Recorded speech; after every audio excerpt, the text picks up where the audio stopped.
I thought I'd do a quick little video on how to save seeds from chili peppers when you're blind, because a lot of people are interested in how to garden and prepare foods and stuff when you don't have full vision or any vision.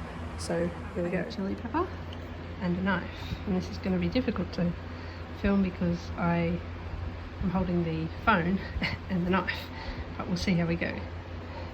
So what we want to do basically is cut this in half long ways, okay, because the seeds are in like a pod. This is like a pod, this chili. Same with capsicum, it's the same thing. So what I tend to do is dig my knife in, sorry my dog's barking, and just run it along the edge. I'll do that off camera because it's a bit difficult to find the line to run it again. So this is cut in half now, so I just pull it apart with my fingers. Now I advise if you do really hot chilies, I don't do them because I can't see what I'm doing, use gloves. But these aren't very hot, they're actually quite sweet, and you'll feel little seeds in there. You can probably see them if I, for those of you who can see. And they're little lumps in there that feel like they really shouldn't be there. They're hard, and you just pull them out. And then don't mind the mess, I've been getting ready to dry things, and then I put them on a paper towel to dry, because we need to dry the seeds before we store them.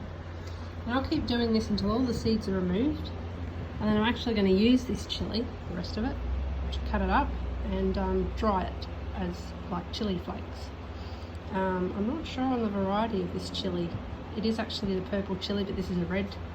This one's turned red, some of them turn purple.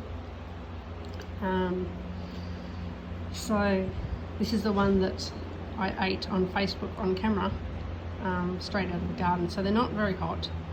You're not going to hurt your hands playing with them without gloves.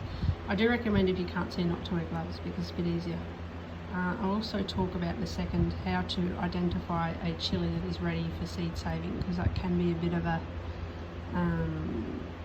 you know, a bit of a sticking point for some, where they're actually using chilies that aren't quite ready to be seed saved from. But these are actually going to friends of mine that wanted to try the purple chili. This one is red, for those of you who can't see, but on the same plant you get purple ones as well, so very cool. Towel, you can see all the seeds. There weren't that many in this particular chili, there were more in the one I did before, of course. It's always the way. But they're all the seeds anyway that came out of that chili on the paper towel, now ready to dry. I'll leave them to dry for about 12 hours, just to make sure they're nice and dry before I store them away in a Ziploc bag with a label on it, of course, for the sighties. For those of you who have no vision, you can actually use, you know, those photo storage albums? They've got like, it's like a big book folder thing with little slots that you put your photos in, and they sort of fold against each other. You can use them and put your braille labels on them if you like. About ready for drying, and I'm going to explain to you now the difference between a ripe chili and a chili that you need to wait a bit longer. You know chili? I'm just going to put it down on there, a bit easier for those of you who can see to see it. Typically they're sold green and used green, but they actually do go red eventually, and usually they'll go red and fall off the tree, or off the, yeah, I guess you call it a tree, off the plant anyway. This isn't ready, and you can actually feel it, for those of you who don't have any vision.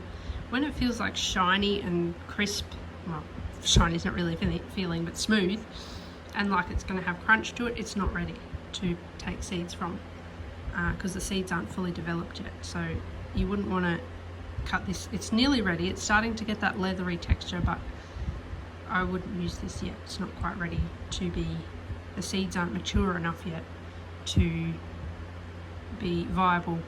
Sometimes you can get some that aren't too bad, but generally they're not. It's actually a very big chili for a jalapeno. I think it's a cross. A lot of my chilies cross because I don't isolate them. So this one, for those of you who can see, it's a little bit shriveled. It's not as shiny, and its texture is like a little bit like leather, for those of you who can't see. And it's sort of like, when you cut it, it doesn't make any noise. It's not crunchy, it's soft.